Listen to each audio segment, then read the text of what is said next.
A revisit to Karametra, but this is the creature variant of Karametra, God of Harvests. And we're up against Arcades the Strategist, Sen Triplets, and Etali Primal Storm. Going to keep this one because I like the fact that we've got enough lands in hand to go for our commander. If we were playing anywhere else other than Magic Online, I would actually go for a mulligan there. When we get into a forest again, let's just play that in tapped.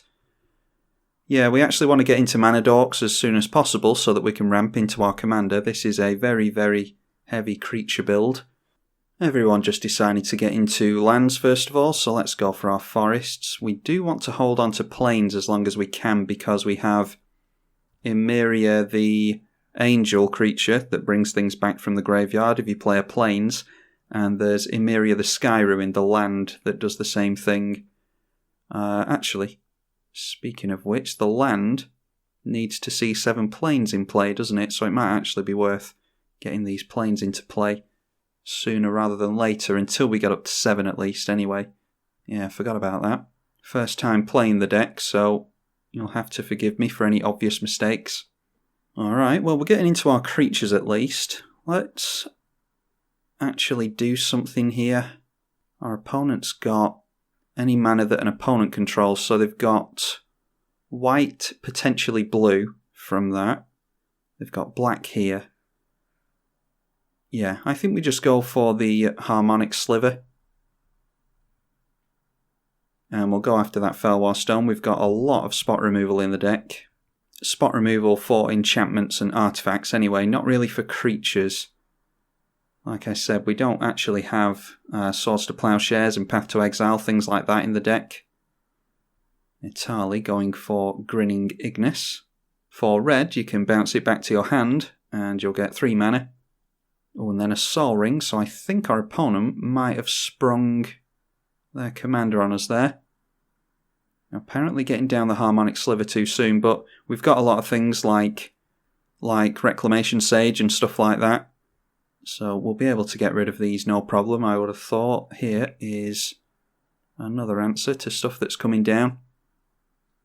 And a Wall of Omens from Arcades, the first wall of the game. First of many, I imagine, when Arcades is at the table. And worst case scenario, we've got the Jeskai Barricade anyway. So we can bring the Harmonic Sliver back to hand. And I think we're going to hold up the mana to do that, actually. So let's get down a plains and get our count up to 7 plains as soon as we can. I think I'd actually like to go for Karametra next turn. Like I said already, I want to get Karametra down as soon as possible. Maybe should have mulliganed the opening hand. But I don't have the best of luck with mulligans on Magic Online. And Sen Triplets is actually an artifact, isn't it? Yeah, so we could go for the Jeskai Barricade at the end of someone's turn, and then play Harmonic Sliver next turn to get rid of our opponent's commander. The Ignis going in at Sen Triplets, and then bouncing that back to hand so that they can cast Lord of Shatterskull Pass. And I think that's 1 level counter, so that jumps all the way up to a 6/6. And there she is, Sen Triplets, thankfully. Can't get protection from any colours onto her. But they don't have protection from Celestia colours anyway with the Sword of Fire and Ice. So we'll carry on with our plan to go for the Jeskai Barricade and maybe play out the Harmonic Sliver next turn. And there's Arcades, Flying and Vigilance. And that means that the wall can attack this turn. But deciding just to hold back. So at the end of the turn we'll go for this Jeskai Barricade. And we'll certainly say yes and bounce that back to hand. Going for the Barricade over the White Mane Lion. Because the Barricade, I think it says... yeah, return another creature. And it's also a better blocker than the White Mane Lion anyway. There is an Avacyn's Pilgrim. We need to decide now if we want to save that for after the Karametra has come down or not. I think the best thing to do here is going for Acidic Slime because it's a good blocker. And we'll destroy, hopefully, the Sen Triplets, assuming there's no counter magic, and successfully getting rid of that, so that is really good for us. We can just pass through all of our opponent's turns now. Well, looks like the Minotaur is going straight through to attacks and deciding to attack in at the wide open Sen Triplets. I imagine Sen Triplets is going to get picked on here. One, because there's a Soul Ring in play, and that is like a red rag to a bull, quite literally, in some cases. But also there's a sword in play, and people don't like having their cards messed with, which Sen Triplets does nicely. The Grinning Ignis comes back into play. Chromatic Lantern coming down. And that will fix the Sen Triplets mana for the rest of the game. They've only got 3 cards left in hand, but they might be looking to point some disruption at us. Because we got rid of their commander, I'm sure their eyes are locked well and firmly onto us. And then the Arcades getting into a Jeskai barricade of their own. This is a wall with defender. So it goes very nicely in Arcades, and then they're going to bounce back the Wall of Omens and replay it, I imagine. Because they will draw a card off of that. They also draw a card every time a wall comes into play, so that will be... How many cards have they drawn this turn? 1 from the Wall of Omens, 2 from it entering, 3 from Jeskai Barricade entering, and 4 from the beginning of the turn. So they'll have another land to play, surely, and they do, going in for a Plains. And then a Lightning Greaves instead of the Wall of Omens, probably because they'd have to discard a card at the end of the turn if they went for Wall of Omens. Actually, they'd have to discard 2, wouldn't they? So Arcades is protected with Shroud now. But then instead deciding to put it onto the Jeskai Barricade. So they're probably swinging in here. And also deciding to go in at the wide open Sen Triplets with both creatures. This will be a big hit for 9 on the Sen Triplets. If they've got spot removal, they best use it. But just deciding to take the hit for 9, the Greaves goes back onto Arcades, as you would expect, and then we will see if we can manage to land our commander without Sen Triplets coming after us. Let's drop the Gavany Township. Then we'll use the colourless from that to go in for our commander. And that seemed to come down quite quickly. It's always good to not see a bunch of counter magic roaming all over the place during a game. Whenever we play a creature with our Karametra in play, we can search for a forest or a plains. That includes dual lands, so we'll get these tap lands out of the way first. That is the cycling land. We'll get that out of the way. And then it's just a case of passing the turn and hoping that our Karametra stays in play. And finally, Etali comes down, the last commander to be cast of the game. But does not have haste, unfortunately, for our opponent. Etali is another one that is something to be worried about, to put it lightly. Especially if they can swing into Sen Triplets without worrying about any blocks. And the good thing about Etali is that it doesn't have to deal combat damage. All it has to do is attack. They exile the top cards of our library, and we've got some big scary creatures in this deck, so not seeing Etali swing in sounds like a good idea to me. The Sen Triplets comes in and gets the sword equipped to it. Doesn't have haste. Will have protection from red though. Just asking my opponent, the Sen Triplets player, who they're going to target with that thing, because it will dictate whether or not I blow this up. They know that we have the Harmonic Sliver in hand, so I think they'd want to take our threat seriously. But in a recent game that you've probably seen by now, I assumed what a player would do, and I also thought about that afterwards, and I don't think the politics side of things really works as well as I'd like it to on Magic Online, even though you can chat to each other. It does assume that people are actually paying attention to the chat, and I think there's also less of a social consequence for lying to your opponents as well. So we'll just see how the Sen Triplets player responds there. The Wall of Omens has come back in for the Arcades player, so they're back up to 8 cards in hand. Our opponent doesn't want to give us any information as to who they're going to target with the Sen Triplets.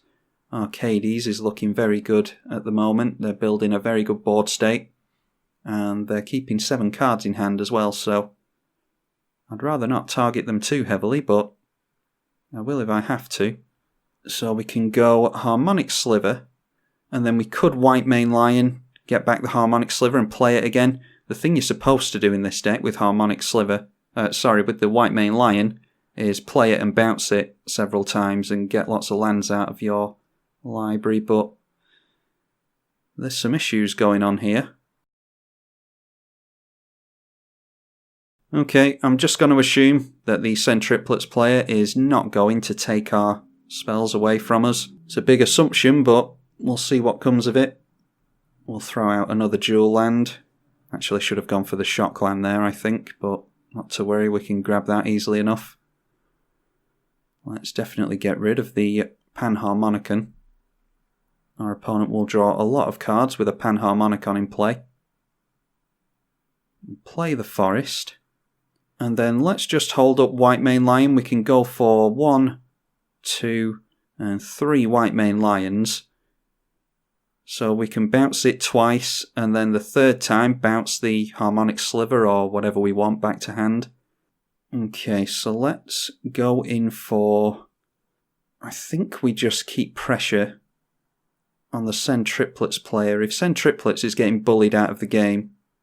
no, actually, we'll go in for the Arcades player and hope that our actions have drawn our Sen Triplets opponent's ire away from us.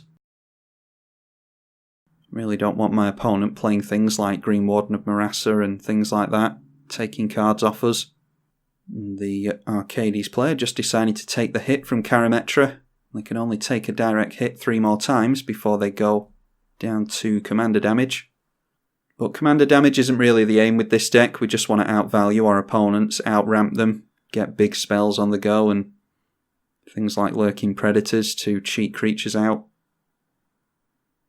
Now, where's Etali going to swing in? We've got a Death Toucher held back, so I wouldn't have thought they would swing in at us. They're going in at Sen Triplets. Well, they have protection from red, so they can just chump block, but this attack allows them to keep hold of their Etali as well. Okay, and then there is Hero's Downfall going on to the Sen Triplets. I'm guessing that came from, the only black player at the table, of course. And then Celestia's Signet being cast as well, along with Inferno Jet targeting us, 6 damage to an opponent or planeswalker. Chandra's Phoenix has been triggered, so that is going to be coming out to play as well. Oh, returning to hand, not coming back into play. Okay, so that thing is owned by the Arcades player. And then the Hero's Downfall obviously belongs to the only black player at the table. And I don't think they had the chance to block there either, did they? Because Etali got rid of the blocker. Yeah, they've been dealt damage there, so that is 6 points of commander damage from Etali and 3 from Arcades. Because this thing triggers to swing it in, so they could target the Hero's Downfall at the Sen Triplets player before they had a chance to block. And now going for Satyr Fire Dancer, followed by the Chandra's Phoenix that was returned to hand and not into play thanks to the Inferno Jet. Now we'll see if the Sen Triplets player can do anything about all of this. Oh, that's why they didn't get anything off of us. Etali must have exiled a snow-covered forest off the top of our library. So the Jet came out of their hand. Signet for the Artifacts player. Yeah, so the Jet came out of the hand. The Hero's Downfall was exiled off the top of Sen Triplets. And, it's the Signet they got off the Arcades, so just to make that clear. They did get 3 cards off of Etali, but they couldn't play our Forest. Control Magic going on to the Etali. That's going to be really good for the Sen Triplets player. They've only got 1 card in hand, so I think I'm actually going to leave them alone now. How much is their commander going to be? 5, 6, 7, 8, 9. I think it's going to be 9 to cast again. They're at 19. We're not going to swing in at them. I'm going to leave the Sen Triplets player alone. They have been bullied a lot this game, but then again, they are running Sen Triplets, so you kind of ask for it when you run that commander. Oh, a Hornet Nest from Arcades. That's a really good include in Arcades. I never thought of that. When it's dealt damage, create that many insect tokens with flying and death touch, so everyone should just be taking a hit for 2 from this for the rest of the game. I'll draw a card. not 2, thanks to us getting rid of that Panharmonicon. And I'm hoping that the Sen Triplets player, taking Etali off of the Etali player, will actually slow them down quite a bit, although it's surprising, they've still got 7 cards in hand. Mono red player with 7 cards in hand isn't very usual. Jungle Barrier from the wall player. When it enters the battlefield, draw a card. It is a 2/6 for only 4 mana. So that is effectively a 6/6 while their commander's in play. And they'll draw 2 cards here. Getting rid of the Arcades is Swiftfoot Boots, or Lightning Greaves, is it? Yeah, getting rid of that Lightning Greaves sounds like it would be a good idea. And still not attacking in. Arcades is just concerned with drawing a bunch of cards and holding back, seemingly. I don't know if there's any kind of combo that Arcades usually runs, but that might be what their aim is. They're drawing plenty of cards. They're going to have to discard at the end of the turn here, in fact. Before the end of the turn, we'll go for this White Mane Lion combination that we can get going with Karametra. We'll get our Savannah into play, and that's all of our dual lands. Then we've got 1, 2, 3, 4, 5, 6. One more plane should do it, so let's go for White Mane Lion, bounces itself. And we can do it again. So that's the last planes we're going to go for. The rest is going to be forests now. This is just in case we get into the Emeria, the Sky Ruin land. It is now active. And then I'm just going to play it greedy and go for White Mane Lion again.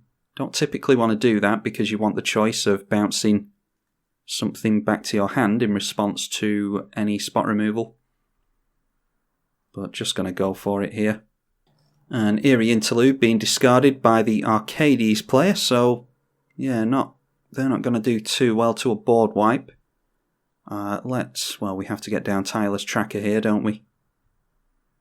Because that's going to be some nice card draw for us. Get down a basic forest. And then let's also go for the Champion of Lambholt. There's actually an argument to be made for us getting into that first, but I'd rather get down the forest. Yeah, I'd rather get down the, what is it called? The Investigate clue tokens. Yeah, I value those over getting more counters onto Champion of Lambholt. Then we could go for 3, 4, 5, 6. We could go for 3 White Mane Lions for a bunch of plus counters on Champion of Lambholt and make it so that things can't block. Creatures with power less than Champion of Lambholt's power can't block. Actually, that's really good against these walls, isn't it? So let's go for a swing in to the walls player. And they can only block with their commander or the jungle barrier. And it looks like they're just going to take it anyway. And then we can hold up the White Mane Lion and the Gavany Township and crack in a clue token. And by the time our turn rolls back around, we can actually get a lot more clue tokens into play. Thanks to our little White Mane Lion combination. Undying Flames for Etali. Exile cards from the top of your library until you exile a non-land. It deals damage to any target equal to the card's CMC. Oh, and that's an epic card as well, so for the rest of the game, this is the only spell our opponent can cast. That's intriguing. And with that, there is a Satyr Fire Dancer. Whenever an instant or sorcery you control deals damage to an opponent, it deals that much damage to a target creature that player controls, so the epic card is always going to be going in at a player and then targeting a creature after that by the looks of it. And what card did they exile? It was an Apex of Power of all the cards to exile. So they got to deal 7, 8, 9, 10 damage straight to the Sen Triplets player. And Undying Flames is then for the rest of the game by the looks of it. And still hammering away at the Esper player. So our red opponent is not going easy on Sen Triplets. That knocks them down to 0 and gets them out of the game. And it's time to see if we can outrace the Undying Flames. Drift of Phantasms being discarded by the BAMP player.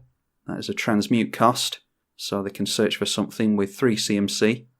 And they have to show us, don't they? That is a Slaughter the Strong. Each player chooses any number of creatures they control with power 4 or less and sacrifices all the other creatures they control.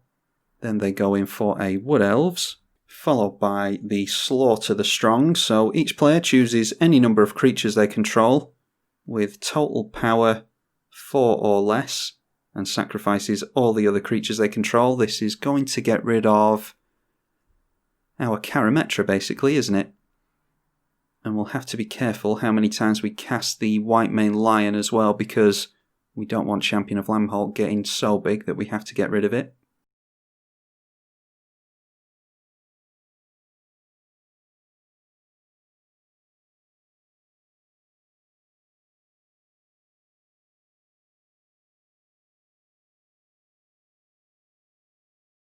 So let's respond to that with the White Mane Lion and get some ramp going. It's not like we're going to struggle getting our Karametra straight back into play. And we get a clue token on landfall thanks to the tireless tracker. Then a creature enters which gets a plus counter on the Champion of Lamholt. Bring the White Mane Lion back to hand with its own ability. Then we'll go for the White Mane Lion again and do the same again, grab a forest, get a clue token and put a plus counter on the Champion of Lamholt. And then we don't want to go for this again because... oh, you can actually... it's 4 power or less, isn't it? Yeah, so we can actually go for it one more time if I'm understanding that correctly. Yeah, I think we're going to be able to choose our Champion of Lamholt. Alright, so we'll hope that I've understood that correctly. And see which creatures we're allowed to choose here. We could actually get rid of some of our creatures to get back with the Green Warden of Marasa and replay them. That might be an idea, actually. So we can choose Champion of Lamholt. Oh, with total power 4 or less, I see. Yeah, we'll keep the Champion of Lamholt then. Yeah, I totally missed that the total power. Alright, fair enough. So we have to get rid of pretty much everything here. We'll keep the Champion of Lamholt because it's going to allow us to get through to our opponent. But yeah, had I have known that or realised how that card works, I actually wouldn't have put too much power onto the Champion of Lamholt because we could have chosen more creatures there. Yeah, that's my mistake, not understanding what that card does. Now we know what to expect from the mono-red player for the rest of the game. I think you hit a non-land card every time with this, don't you? Until you exile a non-land card, so they're definitely dealing damage every turn with this thing, but how much damage is going to vary. Oh no, they're going in at the red player anyway. I would think that because they know what to expect from the red player, they would actually come in at us, but apparently not. So getting 3 points of commander damage onto the red player, and we just have to windmill slam our Karametra here. And then we'll go in for Green Warden of Marasa as well. And we'll grab back the Harmonic Sliver, I think. Obviously going to grab a land here. The more lands we grab out of the library, the less chance we have of drawing into them. Another counter on the Champion of Lamholt. And we'll take the Harmonic Sliver and see if we can get Shroud off of the commander over there. Yes, we'll definitely take the Harmonic Sliver back.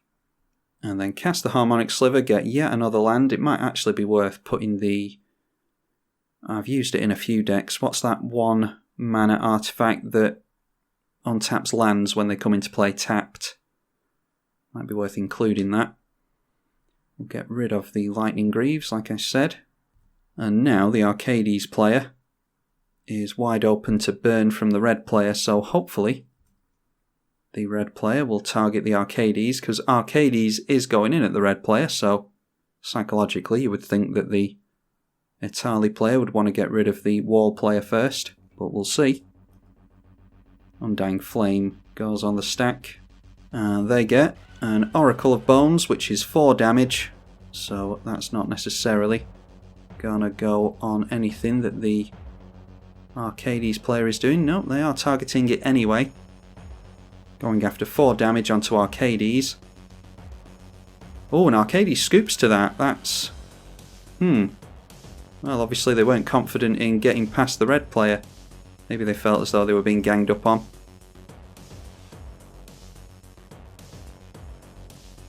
And then the red player decides to scoop it up as well because they see that their Undying Flames probably isn't going to outrace us, beating them to death. They're not going to be able to block with anything thanks to our Champion of Lemholt. And that would be 18 damage alone coming in at them next turn, assuming that we don't buff the Champion of Lemholt up any further. Let's see what we were drawing into here. One of the only non-creature spells in the deck in Krosan Grit. And then some card draw in Soul of the Harvest. And that's all it's going to show us. Soul of the Harvest is whenever a non-token enters. So that would trigger nicely off of White Mane Lion. Yet another interaction with this card. Not only would we be getting basics out of the library every time we cast it, but we would also draw cards if Soul of the Harvest was in play. So yeah, probably going to win that one quite comfortably there anyway. Anyway, hopefully you all enjoyed it. Let me know what you think. Please consider a comment and a like and a subscribe because it helps the channel to be discovered by other viewers, and it tells YouTube to push the videos basically. So a big thank you to you all for being here. I'm tribalkai on the EDH channel. Thank you for watching.